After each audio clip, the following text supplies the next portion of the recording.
everyone. Thanks for tuning in to another episode of the Mental Wealth Agenda podcast, a platform created to normalize conversations around mental health and realistic self-care. Now, once again, like I say on almost every episode, if you're tuning in once again, you know that we're in a completely different environment and this person was not with us the last time. So I'm going to go ahead and let him introduce himself. So go ahead. Yeah, so my name is Keon-tcg. That's the creative genius, if you ain't know what that means. I'm just me. I do a lot of things, but I don't know, I kind of let people come up with their own opinion. So, by the end of the episode, you tell me. So. Yeah. My opinion is that he is a content creator. He's also someone that works on content strategy directly. So if you need help with your brand and with your content ideas, he's somebody that can help you out. That's kind of how we came across each other, not initially, but he has his own podcast as well. And that is how we came across each other. Then we connected. I did an episode with him on his podcast, met back up with him, asking him some questions about content strategy, and now we're here. So by now, we best friends for real. Yeah. I'm big in the content space. So I think content is I think it's a level of self-development in it. Yeah. So, getting over your own self through content. So I just want to help people create their content and, express themselves in whatever their creative medium may be. Yeah, no, I feel that because that's something that I always have to work through with my content is not overthinking it, because I overthink it anyway. That's just something that I do. Yeah. I feel partly because of being a creative, part of you wants to be a perfectionist, when it comes to your art, something that you're putting out into the world, especially because it's going to be critiqued. Facts. So that's something that I've accepted about art. I've been writing poetry for so long, so I know that art is meant to be critiqued. People are meant to feel a way about it and then talk about it, talk about why they felt that way, talk about how it made them feel and different stuff like that.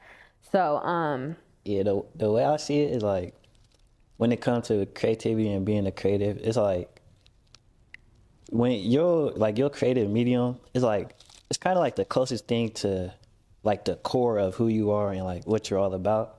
So when you are giving that to the world to critique, it's you putting yourself out there to be judged in any way. So it gets scary because on a deeper level, you really giving yourself and you put so much effort into this thing or this craft and you want people to like it. But yeah. And when they don't, I think that's what stops a lot of people is just that judgment or the dislikes, just the negative aspects of it. Yeah. But that's just what come with it, if you ask me. Facts. And remember the other week when I was over here when we were talking about the content, and I was yeah, but what if people don't like it? Yeah. And I was yeah, but what if nobody's watching? What if people don't share it? Right. And you can't worry about that. And I'm yeah, but it just feels so different being in the mental health space, because I'm no, I do have to worry about that, because people have to receive this, people have to see it, and they have to receive it. And I know that everybody won't, and that's the struggle. That's my personal struggle with the brand is yeah, everyone won't take it in, and this is a brand that's directly being made for people to look at and receive and apply to their own lives directly. But obviously that's not going to happen with everyone. Yeah, it's that's why I say it's a level of self-development in it, because it's you building a resilience to I don't know how to word this. You okay, so the negative aspect of it might stop you from doing it, right? Right. But then you do it, right? And then the negativity comes. Now you feel some type of way. now you're stuck with a decision. Do I keep doing it or do I stop? Yeah. So when you keep doing it, you build that strength and that resilience towards the negativity. Right. And you have like, also you have that motivation to like move in a different direction. Sometimes when it's like feedback in that loss, sometimes you get direct feedback of like, oh, okay, this is where I need to, this is where I went wrong. This is how I can navigate that moving forward.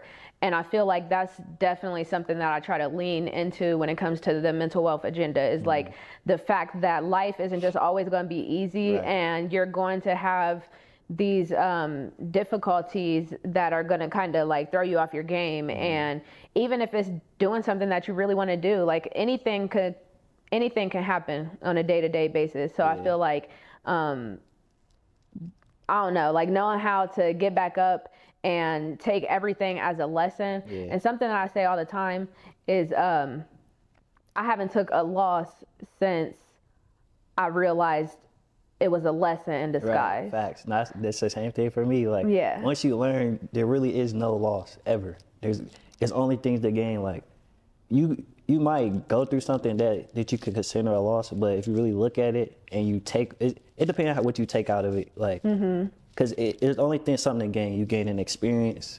There's something to learn from it. You never really lose. There's nothing being taken away from you unless you look at it as something has been taken away from you. Yeah, exactly. And that's why I was like, on one of my previous episodes, I was saying how like I felt like I lost an opportunity, like I lost a job, and I still, to this day, I consider it a loss just because of like what I lost and like what it took from me in that moment, and moving forward. Like really just the path that I was on.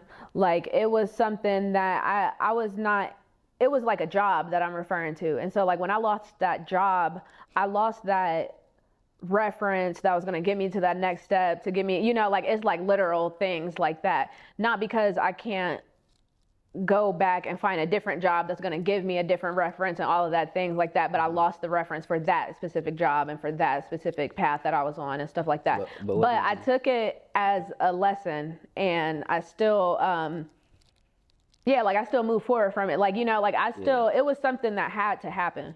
I still look at it as something that had to happen. Like me and my therapist always say, like you had to make all of the decisions that you've made to make it here today. And you have to know that every decision that you made was for the best. Facts.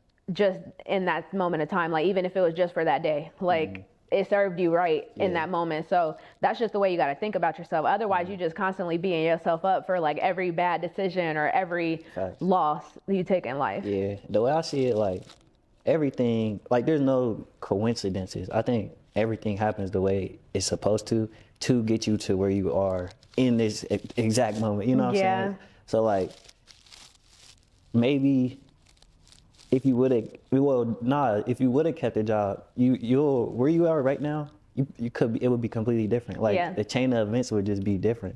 That's true. Yeah, but I was gonna ask you, like, what did you gain from the experience? I gained everything that led me here. Like I gained the understanding that I didn't need to necessarily be in that field. Like I didn't need to have a master's degree. I didn't need to necessarily be a therapist. Like it made me understand like the potential that was there, like the potential that I wasn't looking at. So it made me like kind of go hard for myself, because now I'm doing all of this on my own. Like there's no one, there's no deadlines on me. Like, you know, there's no one else behind this brand that I'm making for myself. And I don't think that was something that I would have been doing if I had been in that job, because I was going to be working on like business so hard. Like I was going to be for them. Yeah, like for them. And I also had like good opportunities there for myself. Like I was creating a good name for myself in the streets of Columbus and things like that. In the field of social work, this is somebody that's really big. Like she really popping for real. And I was there like, you know, as a 22, 23-year-old. So like, you know, that's big. But like you said, I wouldn't be doing any of this stuff. So it's not like I regret it and all of this. But I would have been on a different path to success. Like I would have been successful either way. Yeah. So success just would have looked different for me. So it's like, is the social work in the same realm as like mental health? Yeah. Yep. So social work is anything that's considered really like you doing any social services for somebody. So it could be like mental health. It could be like counseling, like actual licensed work, like counseling, therapy, stuff like that. Or it can be something like case management, like being a case manager at anywhere. Like I was a therapeutic case manager around the corner at this recovery center. But yeah, it's weird though, because I didn't have an understanding of social work and psychology before going into college. So if I would have, I would have went in and got my bachelor's in social work instead of my bachelor's in psychology. And so like that's a lesson that I learned later. But once again, it's not a loss because I got a degree in psychology. I got something that, I got an education, I got a thorough understanding that's able to lead me places with myself, my own mental health, and with other people too. So and you could take that wherever, like in any field, you can break down the psychology of it. So. Yeah, exactly. And people are impressed by, like, honestly, people are impressed by a degree in psychology because it's so hard. It's a lot of research. Like social work, you're going to be learning about different services, like different things that you might potentially supply to clients out in the field. But psychology, you literally got to learn biological research, and it's not easy. Like it's just hard. Nah, I respect anybody who got a degree in anything. Like not because of the degree, but because the process they went through of the schooling, of the classes, and doing all that work. Like that's a lot of work to be putting in. But I don't think because people like they'll graduate college, get their degree, and be like, oh, I'm not working in my desired field. But they're kind of missing that. You've gained the skill and the ability to put in work for an extended period of time for a particular goal. Right. And that's that's powerful because you apply that to anything, you can get anything done. Yeah. And like that goes back to my own journey. Like that is what I had to understand was like, it's 2023. Like, back thinking, I'm like, it's 2023. I could be able to make myself whatever I want to, like with this social media stuff. And like at first I was just like, man, I guess I can't be a therapist no more. Like I guess I wasted all of my time, and like my whole degree in psychology is wasted, and like I don't know what I'm gonna do, probably work at Taco Bell. Like no, I'm just kidding. But like, because I blow stuff out of proportion easily. But yeah, I feel like you just gotta understand that you gotta put yourself out there in a way that other people can connect to you. And when it comes to mental health, unfortunately, that's like being vulnerable. And so like that directly brings me to the topic today too, because being vulnerable in the mental health space can look like in the Black community oversharing, right?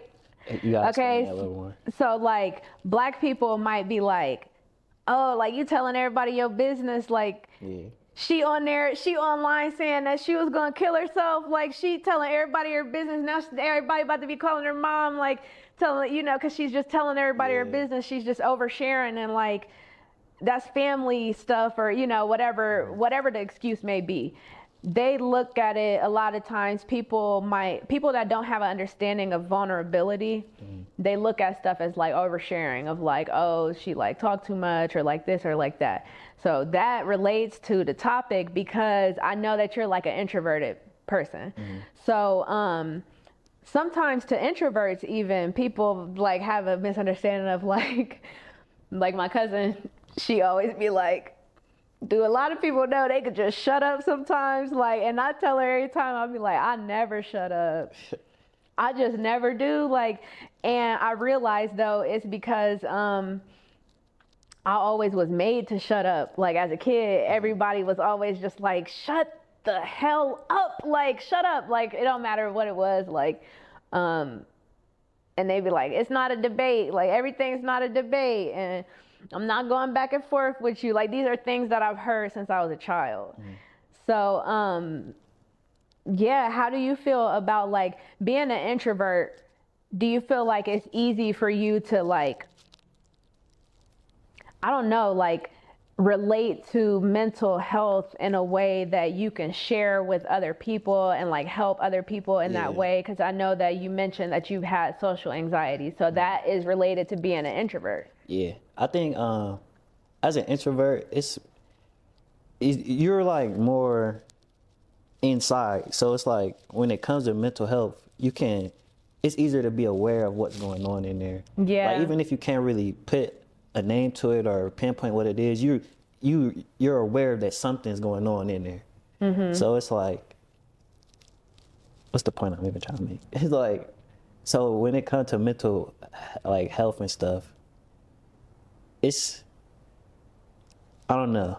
You could already have been thinking about your emotions, kind of, like, because you already be thinking so much being an introvert. But I don't know. Recently I've been kind of thinking different about the whole introvert and extrovert thing. I don't think like, everybody is kind of both. You know what I'm saying? Right. Like, but cause, like, as an introvert, I can't really speak for nobody else, but when I'm by myself, it's easier to express myself. You know what I'm saying? Yeah. It's easier just to, like, be just talking everything. That's another thing. I can tell by your Instagram stories, like, you know how you'll post, like, early in the morning, like, talking about something. Yeah. And that's what I was gonna say. Like, when it comes to creating content, the reason why introverts are, like, I don't know if you ever heard, but, like, a lot of the creators, they'll say, like, I'm an introvert for real. But that's because when they're by themselves and it's just them and the camera, it's easier to express and just be their genuine self. But, like, when you're around other people, it's a little bit harder to do. Yeah. So it's not that I don't know, because it's like,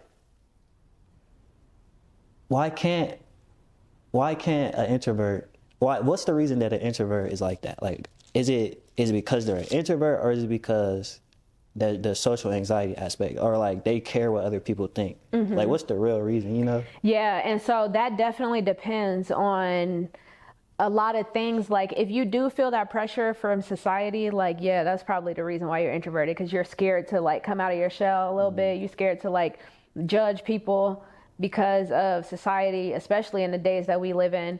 And another thing a lot of people don't think of, like, when you're judgmental yourself, like, when all you do is sit up there, like, gossiping or, like, talking about the next person, like, you care about what everybody else think about. I mean, like, you care to make your opinion known on everyone else. So now you think everyone else is making their opinion on you. That's right. And another thing, though, is introversion and extroversion is definitely a scale. Like, it's a spectrum thing, and a lot of people don't know that, but it is. Like, you know, you could be closer towards extroversion, you could be closer towards introversion, you could be, like, in the middle. And that's what I would say about myself. I'm, like, in the middle. Like, I'm equally balanced out. But another thing a lot of people don't know about introversion and extroversion is the fact that what it really means is, like, how you get your energy. So, like, either you're getting your energy by yourself. Like, think about the fact that we here together, and, for example, you mentioned you got, like, a lot of things to do today. You got a busy schedule today. So at the end of your day, are you going to be ready, like, dying to have that alone time? Like, oh my gosh, I'm trying to get my energy back. Like, I've been sitting here talking, I've been doing this, laughing, doing that. Or is it the other way around? Like, you're such an extrovert that you get your energy from being around other people. And so, like, a lot of people don't understand. They don't have that understanding. It's really about how do you get your energy. Like, you know, if you're going to have a big day that you hanging out all day and stuff like that, are you going to just be amped up? And then by the end of the night, you like, man, I'm trying to get into something else, because I ain't going to lie, that's how I be. Like, when I went to my friend's poetry night the other night, like, we was, like, kicking it till, like, late and didn't even leave until, like, 11. And I'm like, I'm driving home at the end of the night, like, Right. That was so fun, man. I love my friends. Right. Like, I would do it again. Like, I can't wait till the next one, like all that. But an introvert is going to be like, you know, they would have been the first one to leave when the last person is coming off stage. Like, they're ready to get that energy back from themselves. Okay, I see. You just expanded my understanding because I didn't never thought about it that way. But for me, it's like I'm kind of both. Because sometimes I guess it depends on the different situations. Like, cause I don't fuck with clubs. So if I go to a club or something, I'm like, bro, I don't even want to fucking be here. You know what I'm saying? Like, but like if it's like a small group, like a more intimate, probably like 4 or 5, like a kickback type. I'm in there, like I'm cool and like, and then that's where I feel like, shit, what else? What else we about to do? Yeah. But say we had a kickback. I literally did this before. I was at a kickback. I was having a good ass time chopping up with people. I'm like, shit, what else we about to get to? We went there like, shit, we about to go to the club after this. We went to this club. I'm like, bro, I don't even want to fucking be here. It's crowded. It's too many people. I'm ready to go. So it's like, with me, I'm kind of, like it's the setting. Yeah. And like you said, that relates to your social anxiety. So like you said, are you an introvert because you have that anxiety? So apparently, for yourself, that kind of is. It's the fact that you're introverted in social scenes that you're not relaxed in. Like, and I feel like the difference between like a social setting is the fact that you could be like in a casual social setting, meaning like yourself and your 5 friends, like that's a social setting and you're going to have fun. Like you said, a little kickback vibes. Yeah. Once when it gets to like more than 10 people, that's where that like social anxiety comes in. It's like, damn, this is a crowd. Like it went from just a group to a crowd. Now it's like a party. Now it's the whole club. Now it's the nationwide arena. Like, you know, like, and so it's like kind of amps like that anxiety up just a notch every single time. Like every single time is one more person coming in. And you ever been somewhere that is like, it start as just a few of y'all, but then it's like start being more and more and more? How you feel in those settings? It depends. Like I can only speak on like kind of like past experiences. Yeah. Like in the past, it'll be like, okay, I'm familiar with these people in here. I'm cooling. Somebody come in, I'm like, who the fuck is this? Yeah. Who is this? Right. And then more people come, I'm like, oh no, I ain't trying to be here. Yeah. So I don't know. Yeah, but see, that's directly a reflection because, like, that's what I would have thought. Like, that's what I would assume about you of, like, okay, yeah, I'm cool. Like, and then you like, wait, I don't really know this person. Did this person come with that person or what? And now you like, wait, it's 3 people that I don't know here? Like, now that's kind of getting to be a lot. Yeah, but recently it's like, I don't even really care now. Like, I'll just be cooling. And whoever come, as long as they not messing with me, they not doing too much, I'm chilling. But like in the past, like, cause like back to the social anxiety thing, I used to like overthink and just tweak about the simplest things. Like, just talking to people used to. Right. Eye contact used to be a problem. Like, like always. Yeah, but with people in general. Yeah. So it's like, but recently, like I've grown out of that. But like I intentionally like I'm like. Cause I understand if I'm a big believer in like if it don't serve you, let it go. Like and based off my goals and where I want to be in life, certain aspects of my character, like in the past was just I can't get to where I want to be.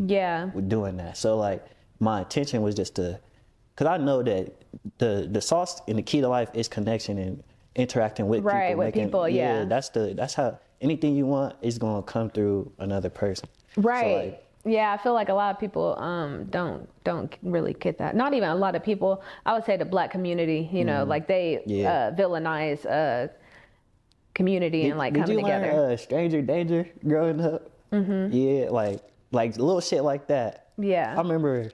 I mean, it had good intention to it because like when we would like play outside, like if you see a stranger, yell stranger danger. Right. But like that kind of gets stuck with you, and like now you don't want to interact with people because you think strangers are just dangerous. Right. Yeah. And so even like, and that's definitely a thing that I notice as an adult now. My ex is from Florida, and so like his mom was saying like, I don't know how she always say this to him, like she don't know how he'd make it up here, like live up here in Ohio for all this time and all these years.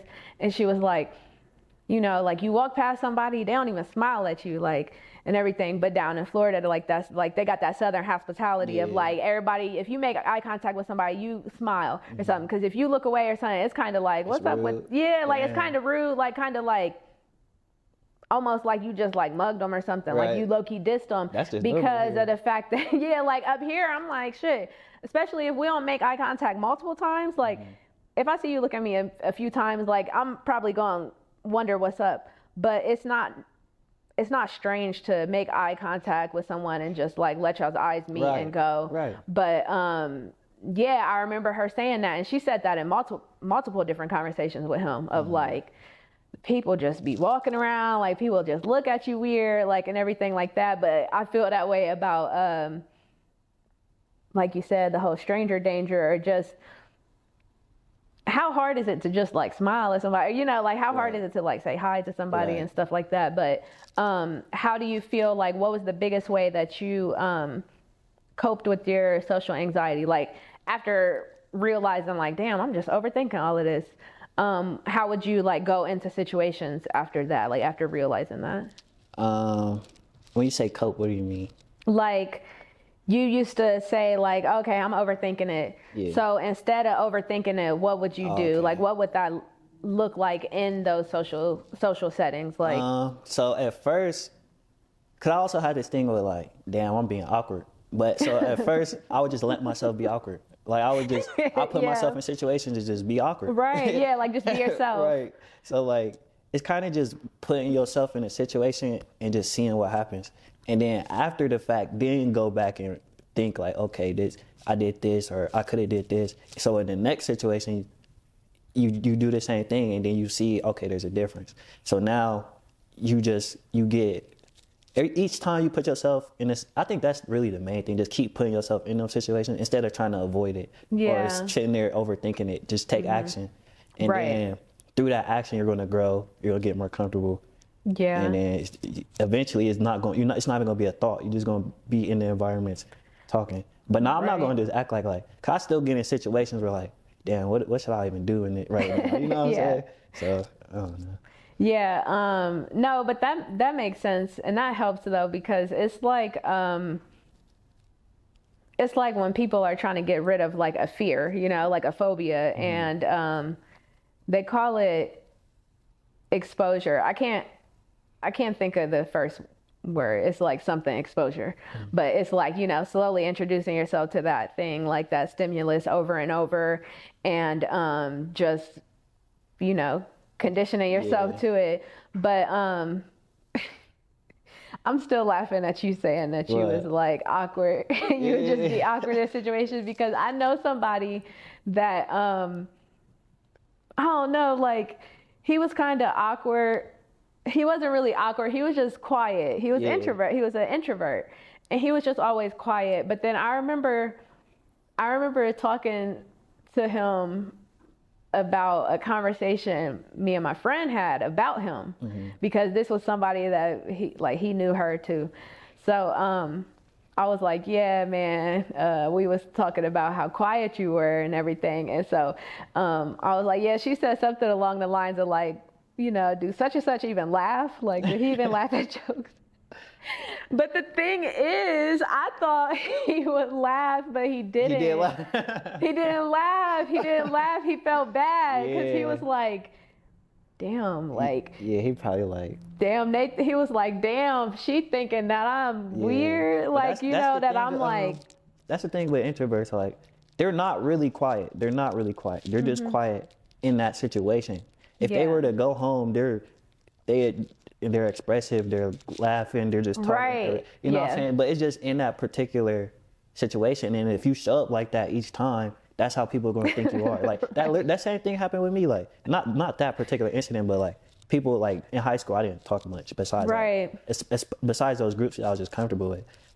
But then that's how people see you. So that's how they think you are. So. And then they're surprised, like they be like, what? Like I feel like that used to happen in college all the time, because you know, I would see people in class and to me they're like this person that I got literature class with, and like she always be going in on the little comment boards, and she be getting it in class and all that. She just somebody out here getting an education. But then it's a Friday night and I see her drunk as a mug at a party and stuff like that, and I'm like, what? So here I am acting surprised like this girl ain't drink, like, you know, like she probably been drunk every weekend, you just ain't come across her yet, and now y'all y'all partying together. But that makes a lot of sense.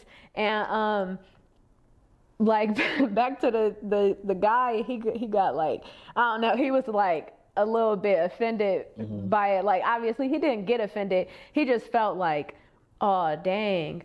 But that probably made him more aware of himself. Exactly. That's exactly what I was going to say. But at least he was probably able to like reflect on that moment of like, damn, I can't be acting like that. Like, you know, especially, and I even told him like, because I was trying to make him feel better after it too, especially because I knew him more, like I was more familiar with him than she was. So I was like, yeah, no, we be cracking jokes all the time and stuff like that. That's what I told her. But I was like, yeah, you can't be acting like that, especially around the hoes. Yeah. Like the hoes not going. Oh God. The hoes not going. Not for real.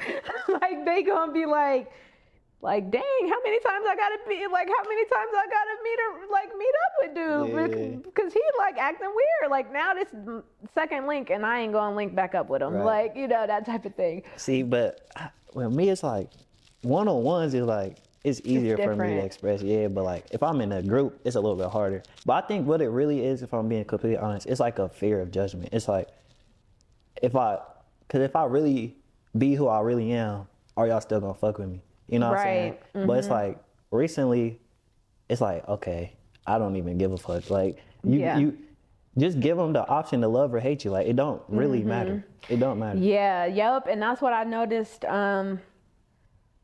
like, through vulnerability on social media. I would say probably like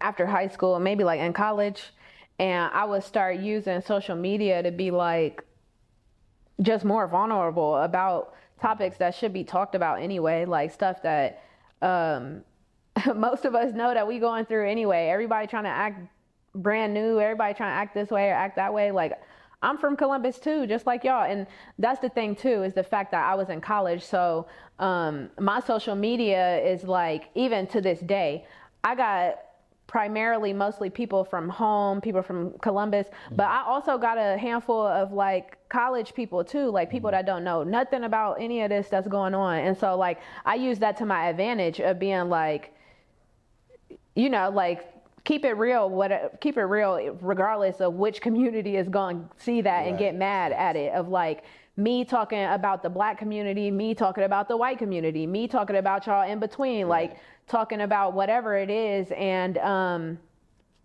just being like whatever. And I've always been kind of, I don't know, I kind of always been kind of extroverted, but I felt like my extroversion was a reflection of me being like shunned as a kid, being like, shut up, like, you know what I mean? I mean, so it could be like the introversion could be, okay, when I was, actually, it literally is. When I was little, like, I expressed it in this way, or I did this thing, and then there was like a negative consequence to it. So now I'm like, okay, let me just chill. Right. So I don't, like, there's several events in my childhood that was like that. Like, okay, I was just being out. I wasn't thinking too much. I was just doing what I did, and then I did something that had a repercussion, like a negative one. Yeah. So now it kind of conditions you to be like, all right, let me just be reserved and not do too much, so I don't get these repercussions, you know? Right, yeah, and that's what I was gonna say. That's that operant conditioning. Like, operant conditioning in psychology is like, you know, when you literally teach somebody the way to behave based off of a consequence or a reinforcement. And like, I used to think I was shy. It's silly because I used to think I was shy as a kid. Like, I probably thought I was shy all the way up until high school. And when I say I thought I was shy, I meant in a way that, like, I don't know, like, because everybody, like, my family always used to want me to, like, say less and do less and everything like that.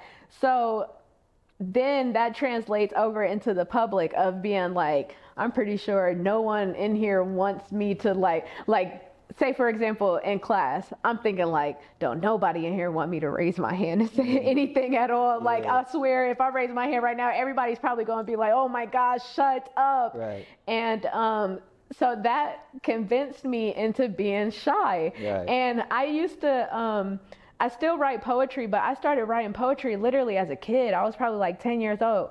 I never, ever, not one time ever said anything about writing anything until I was 11th grade. Damn.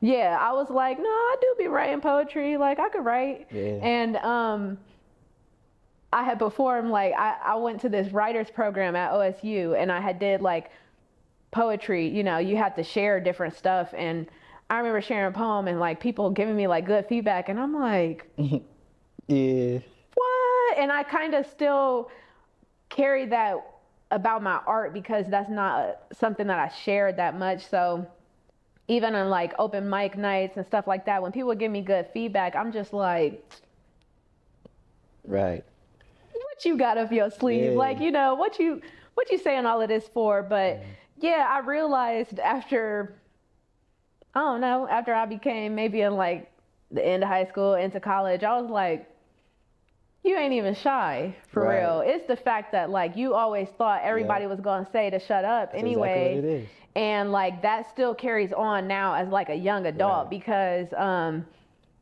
even though I'm the youngest of all my siblings, I'd be like, you know, like I'm in therapy. I do a lot of self-work and everything like that. So it's to the point that like I'll tell my parents like the way that I really feel in a way that other Black daughters are scared to do, but it's like, no, because that's not healthy for me. Right. And I know that it's not healthy for me, and everyone else knows it's not healthy for them either, but it's just like Right. everyone's taking their time to do their work, and that's fine. But when it comes to me, I'm like, oh no, mom. Oh no, I can't. Yeah. Like, and I don't know. Once when I realized that I wasn't shy, like once when I realized that I could speak up without it being like, I'm not going back and forth with you, or like, I'm not having a debate. Like, you don't have to feel like you're going to go back and forth with me, but I'm going to still deliver my message and let you know, like, that's that. And like, that could be the last word. Yeah. It's, see, it's like society, people from the other than yourself, they'll do things that they'll try to push how they think you should be on you or tell you how to do, especially when you're little and you kind of like, you like adhere to it and you keep doing that.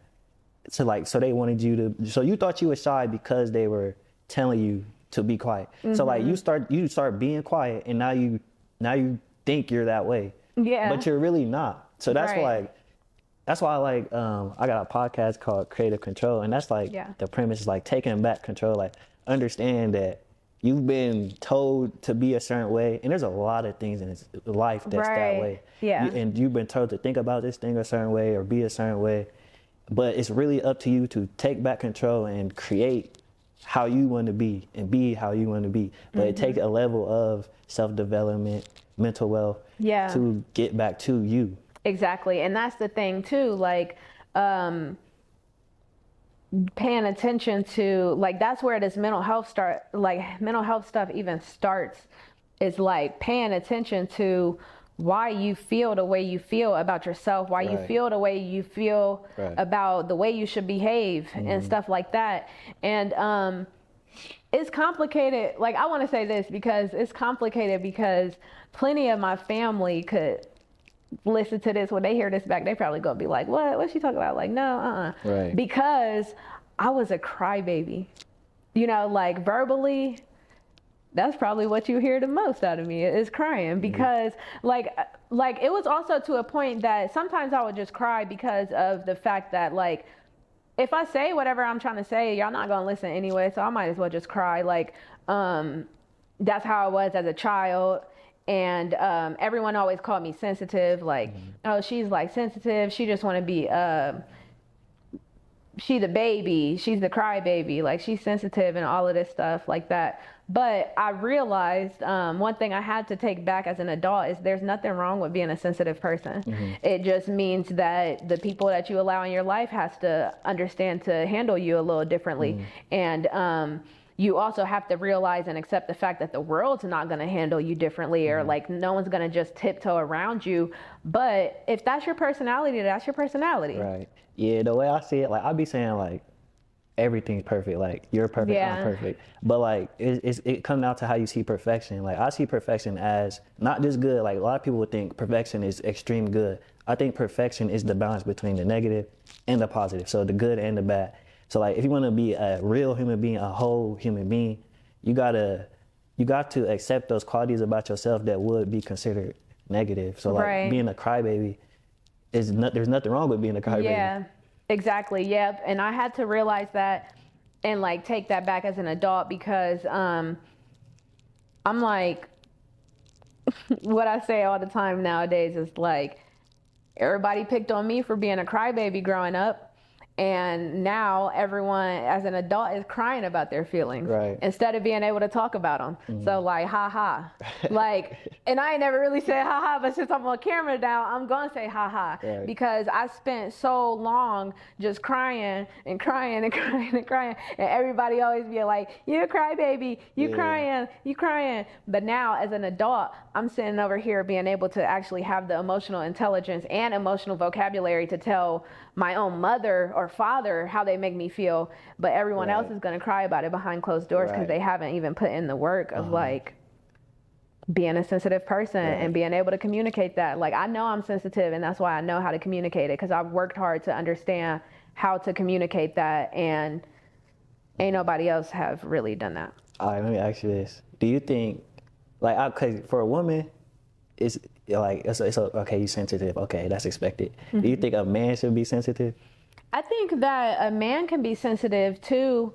I think that anybody should have the vulnerability, like have the space to be like sensitive when it comes to their emotions, because I think that once when you learn and understand your own love language, that's something that no one can make you feel bad about. You just got to understand where to look for that love and where to, really like where to look for that love. Like you can't make someone love you in your love language, but the only thing you could do is communicate that love language to them and then let them decide whether they're going to or not. And so I feel like when it comes to men, if you know your love language and you know the way that you like to be treated, then that's that. Like you need to be able to communicate that though. I think that's the biggest thing is no one's ever expecting too much, but you are when you're not communicating it.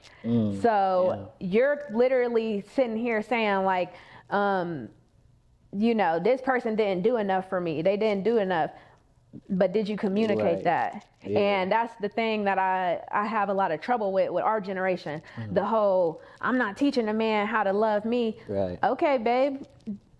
Sit around and let every man love you wrongly. And then, just keep passing them on, passing them on. Yeah, instead of being an adult and saying, hey, I like this and I like that. Because at the end of the day, you swear up and down you so different anyway. So how is he supposed to know how to handle you?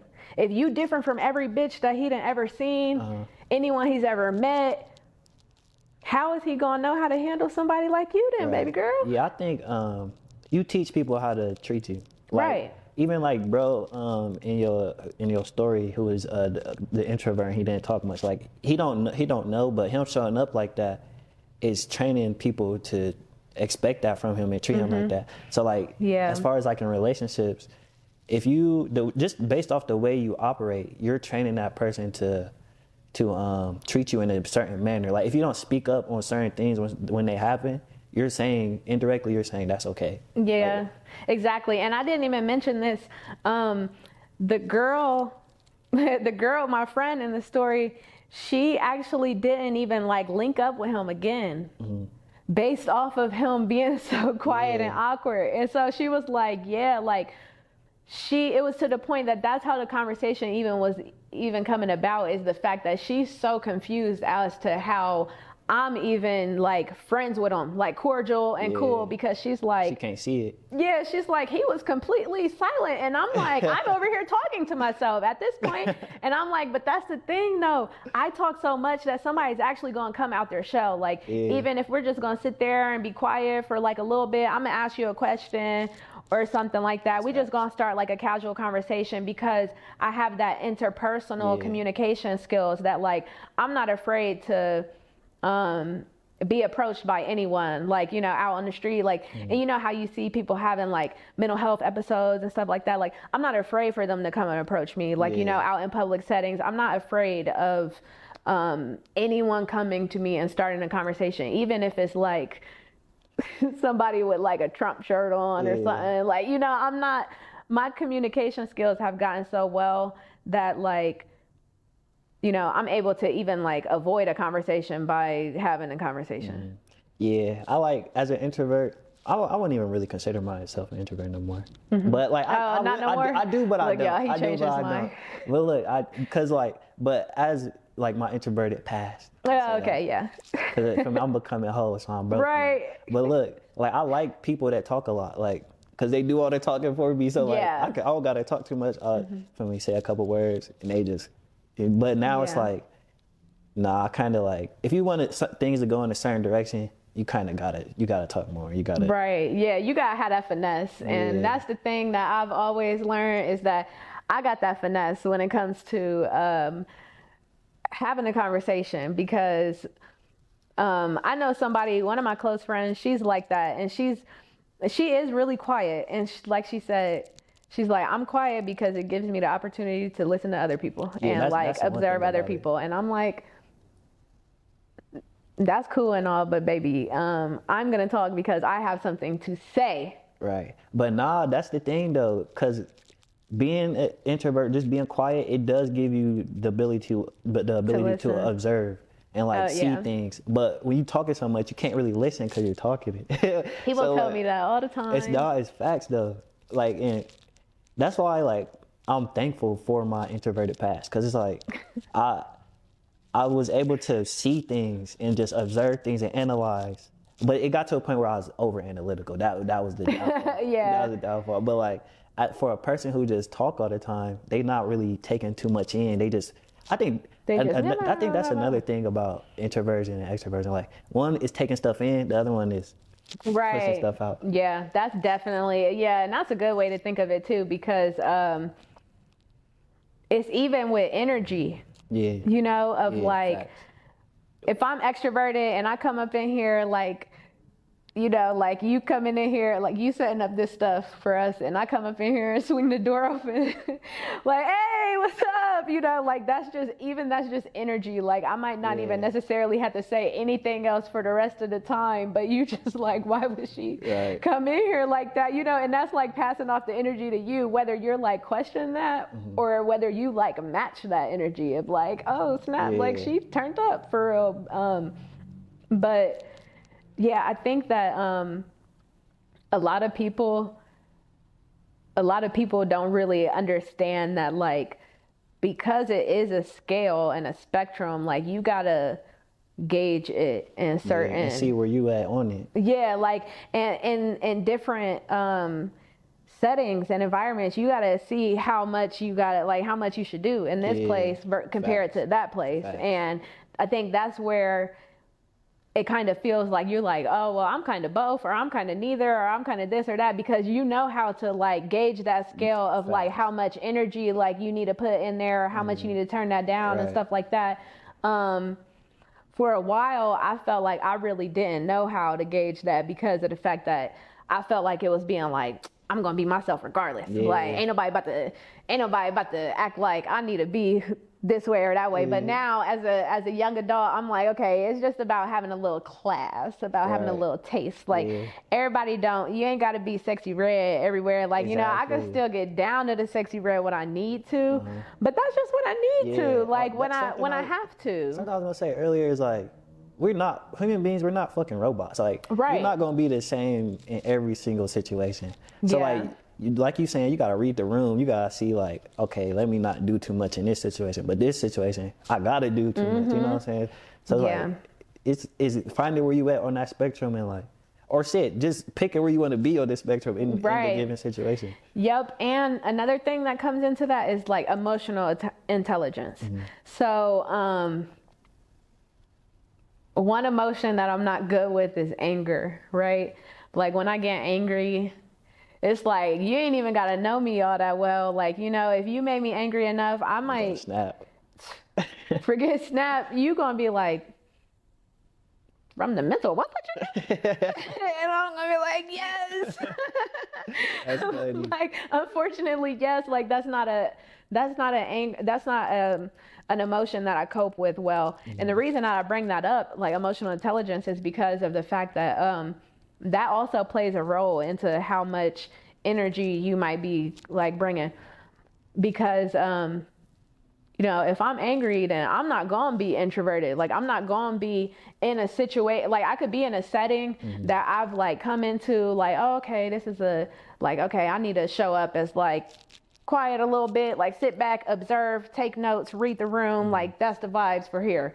But then I end up getting angry because of something going on. Right. Now I'm all the way turned up. Like, I'm on 10, and everybody, at first, nobody noticed that I was here, but now everybody definitely going to now because that emotion. And like, it's not a good thing. Like, I ain't bragging. It ain't cute. It ain't none of that. Like, it's something that I have to work on, like something that I'm always trying to work on. Every time I get angry, I try to cope with it better. How do you express your anger?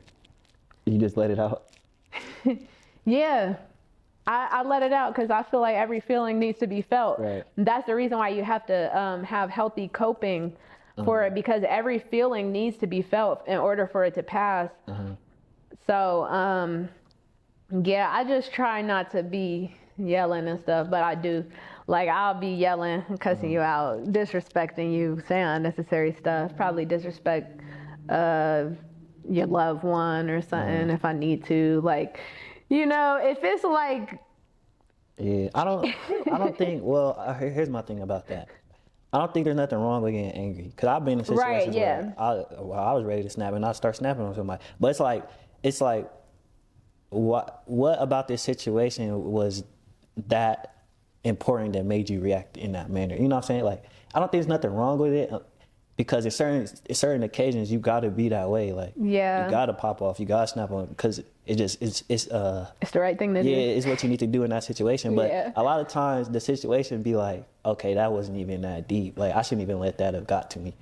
Yeah, like my dad, my dad's motto is just cuss everybody out. That's why I don't be stressed.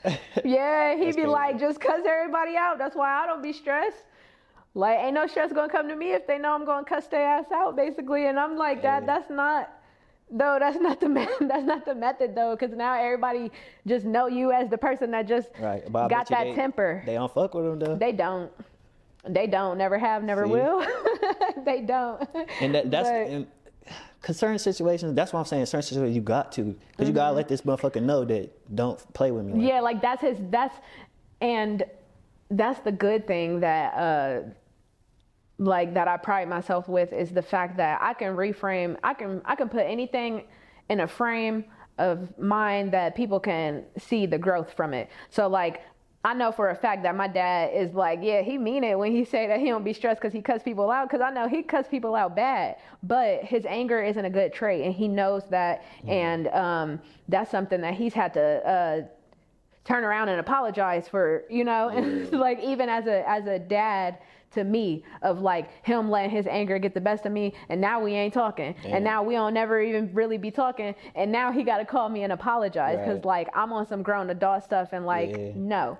So if you controlled your anger in the first place, you wouldn't have to turn around and go walk it back and sit there and have to apologize and different stuff like that. But I know that that's his psychological defense mechanism of like being like, this is how I'm going to protect myself. I'm going to protect myself so much that it might hurt you, but oh well.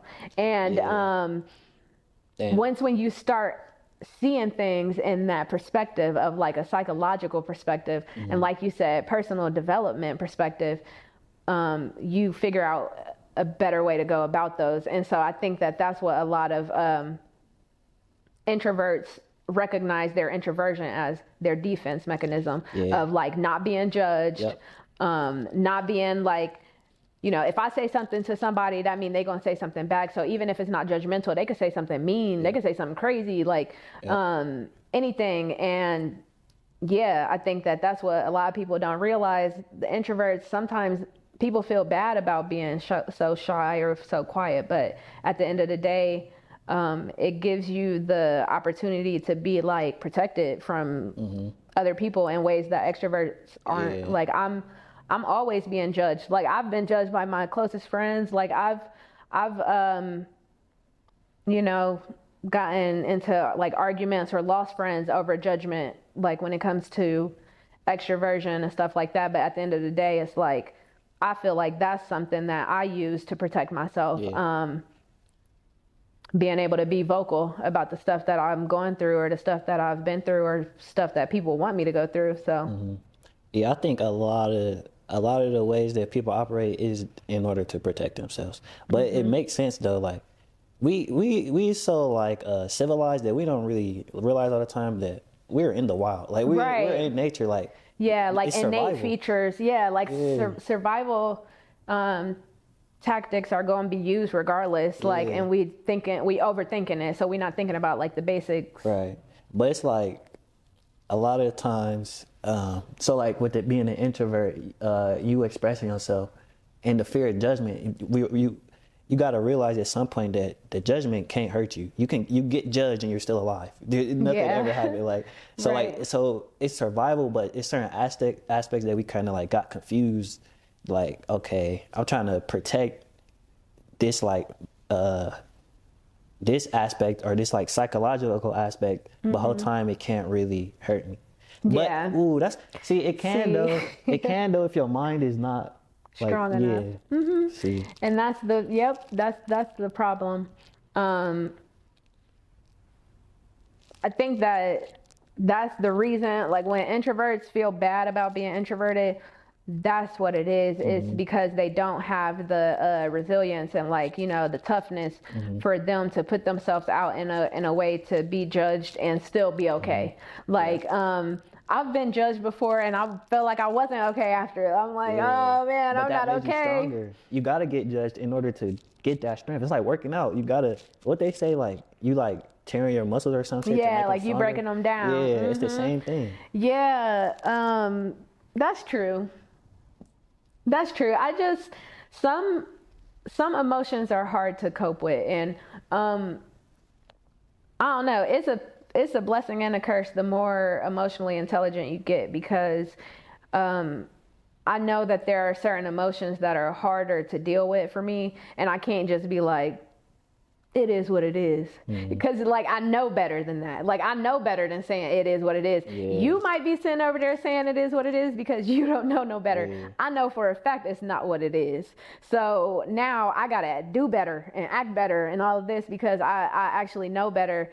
And I feel like judgment is one of those things that like it's not a good feeling to feel. And when you feel judged, you do have to take it and like, you know, you got to take it and figure out where to take that emotion, because otherwise you'll turn it into self-judgment. Right. And you'll be like, it was right. But I think all the time it's self-judgment. Like, I think everything come back down to self. Like, you can think these people are thinking a certain thing about you.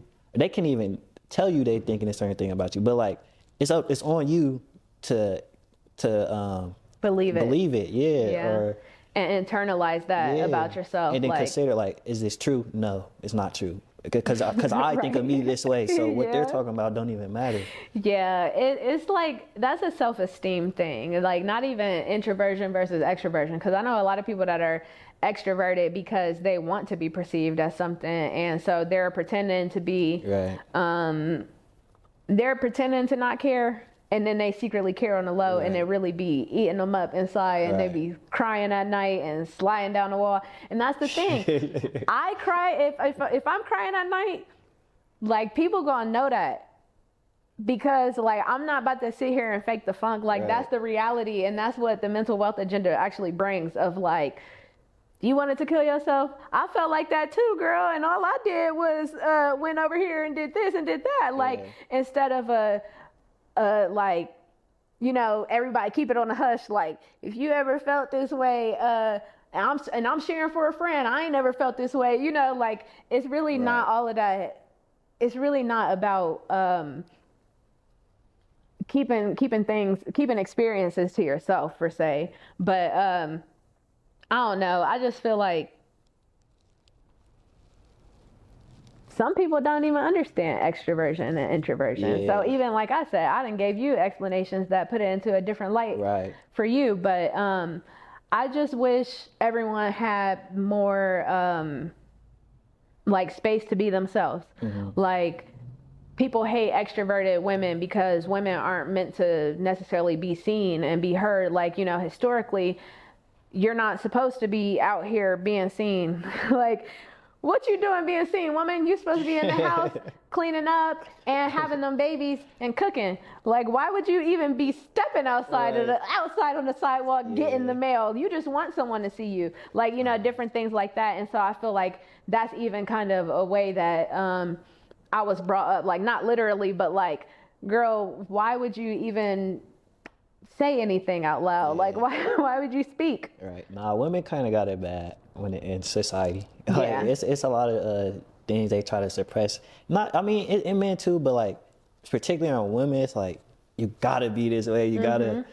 Right. And like, the opposite of the coin is the fact that men aren't supposed to be vocal about like their emotions and their emotional health, their mental health. And like, my mom let me know that someone, like one of my former friends, his friend, someone close to him, actually committed suicide like recently. So I also, you know, want to shed light on that all the time. And right now is National Self-Harm Awareness Month. But that's why I say I wish people had the freedom to be as extroverted or introverted as they want. Just to be themselves, like. But that's the fucked up thing about the reality that we in. Like, when you little, none of that shit matters. So that's how you know that all this shit is learned and is programmed into you. So like, now you think in order to operate through this world, you gotta be a certain way. But like, everybody don't come to the point where they realize that's not true. You can be yourself. And it's actually like, I be thinking it's like the universe rewards you for being yourself. Right. Yeah. Like, you get what you want from expressing yourself, being yourself, and putting yourself out front. Yeah, I agree with that. And I think that like, that's messed up that's the thing that's messed up about the world is the judgment oftentimes prevents someone from being who they want to be and showing up how they want to show up in the world. But when you get your mind right about yourself, though, like, that's the key to it, is getting your mind right about why you even think those things about yourself. Like I said, I went years thinking I was shy. Like, how silly is that? Like, I'm just walking around thinking I'm something I'm not. And it took years away from me. Like, who knows? I could have been writing more poetry, like sharing more poetry, doing that type of thing, always having good opportunities for myself, getting a writing scholarship for college. You know, like, I could get into details about the things that I could have done, but it is what it is when it comes to like the past, obviously. But just know that you just got to know what your value. Your true self. Yourself. And man, what was I about to say? I was about to say, it's the fuck was I about to say? All right, I was gonna say, I like self-mastery and self-development. Like, I'll preach that every day of your life.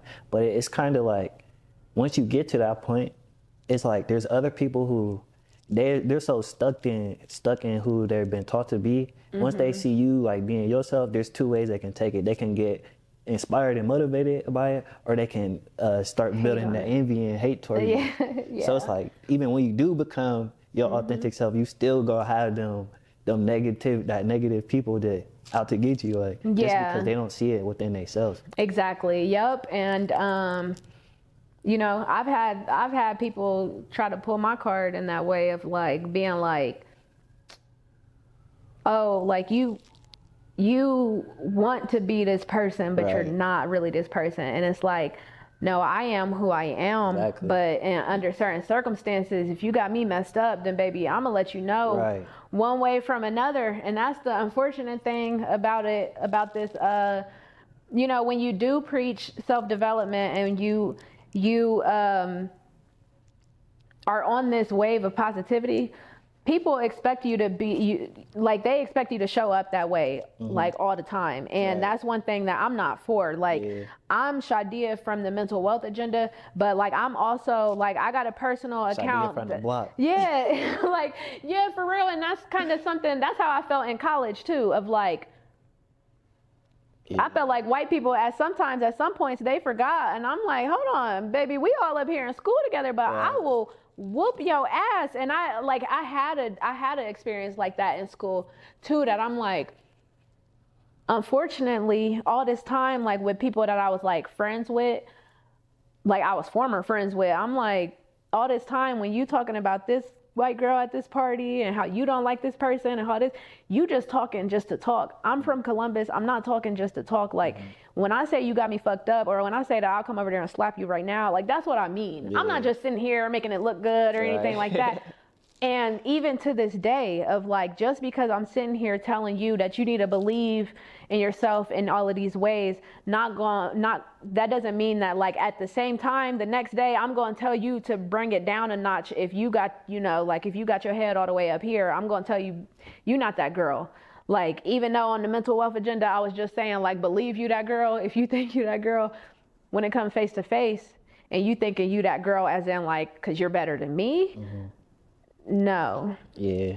I was gonna say, people, like everybody you meet, they're gonna have a different idea of who you are. Right. And some people, like, they don't understand, like, that's not who I am. That's who you think I am. Yeah. So like to you, that's who I am, but that's not really who I am. And everybody you meet gonna have a different person. And I think what people do sometimes is they'll try to fit into that bubble that particular person has them in. Yeah. Yeah, that's true. And I also think that people don't realize that like you can have an experience of me and that just happened to be that day. That just happened to be that week. Like, you know, and people come around for like, you know, a reason or a season or forever. That's what I believe. Like everything is for a reason, a season, or forever. But it's like I could have showed up in your life to be the villain. Right. You know, hey, you never know. Nice to meet you. I'm Karma. Like that's the bad thing about it is like maybe I was just a bad person to you because you were a bad person to these other people, and like I just happened to be your karmic return in that way. But I'm really a sweetheart. See, and I think that makes you more human, like because you can shed light over here and then snap on the motherfucker over here. It's like. That, like I said, we not robots. There's not like one way you got to be in life. Like, of course, in this situation, I might have showed up positive, but in this situation, if you fucking with me, it's gonna be some dark. It's gonna be some. Yeah, exactly. Yeah, like that's the thing about it is the people that know you most is gonna know like the worst traits about you, and like you gotta know how to carry yourself out here. Like I ain't saying just be animal, like just be insane and just let people have it. But I'm saying that like just know that people are gonna have an experience of you or an experience with you or even an image of you, and that's where the introversion and extroversion comes from. Like the more extroverted you are, the more perception that you're allowing other people to have. So it's like you better be ready for people to judge you, and that's something that I have had to work through with my brand of like better be ready for people to be like, girl, you was not on that just last week. Like, girl, you was just, like, even people in college, like, girl, you was literally in there beating down the door of your dorm room, like, of your ex's dorm room, and cussed out his RA face to face, and you was drunk, and then you went outside at 2 o'clock in the morning. It's like, years ago. Yes, that's where the self-development comes in. Duh. Right. But yeah, before we wrap this up, let them know where they can find you. Yeah, man, y'all can head over to my YouTube at The Creative Genius Co. Well, no, on YouTube it's just Creative Genius Co. Instagram, my personal Instagram is Keon-tcg Keon, Keon, the number 2, and then creative. And then if you want that sauce on content, follow thecreativegenius.co on Instagram. Yeah, man, I got a lot of things coming, a lot of things in the work, so stay tuned. Yeah, so what's one thing you want to leave them with when it comes to your extroversion? Well, sorry, your introverted past. Introverted past, man. I'll say this about being an introvert. You could say you're an introvert, you could say you're an extrovert, but at the end of the day, it's like you are just you, and in different situations, you're gonna show up a different way. And specifically to introverts, I just encourage any introvert to just go into a situation and just express yourself and just see what happens. And like, it just let you be you and just be you in that situation. And then, because you're gonna realize that it's not that fucking deep. You can be yourself, you can express yourself. Some people might not fuck with it, but some people are definitely going to fuck with you. So yep, I agree. And that's something, like, you personally always remind me all the time when it comes to my brand. It's all about finding the people that's going to connect with you. Right. So sometimes you just might not be in the space that you could be an extrovert in, but I encourage you to find that space and go live your best life. Yeah. Thanks. So yeah, now if this was your first episode watching, you should go and watch all of the other episodes. Follow us, The Mental Wealth Agenda. That's on Facebook, Instagram. TikTok is mw.agenda. YouTube is The Mental Wealth Agenda as well. Find us on Spotify, Apple Podcasts, and pretty much everywhere podcasts are streaming. So I'm going to let y'all go, and just know mental health is true wealth and healing is my agenda.